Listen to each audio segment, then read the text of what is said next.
YCP అధినేతపై ఘాటు వ్యాఖ్యలు చేసిన జనసేన నేతలు.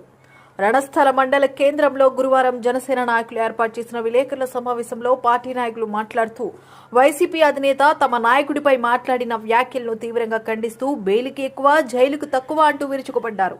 151 సీట్ల నుండి 11 సీట్లకు పరిమితం చేసిన మా నాయకునిపై కోపంతో చేసిన వ్యాఖ్యలు సరికావని, నాడు ఈ విధంగా అయితే నిన్ను, నీ పార్టీని అధికారంలోకి రాకుండా అతల పాతాళానికి తొక్కుతానన్నారో అది చేసి నిరూపించారని, ఇకనైనా జాగ్రత్తగా మలగాలని, లేదంటే మేము అధికారంలో ఉన్నాము చూస్తూ ఊరుకోమని అదుపులో ఉండాలని హెచ్చరించారు. అనంతరం ఈ నెల 14న జరగబోయే పార్టీ ఆవిర్భావ వేడుకలకు సంబంధించిన గోడపత్రికను ఆవిష్కరించారు.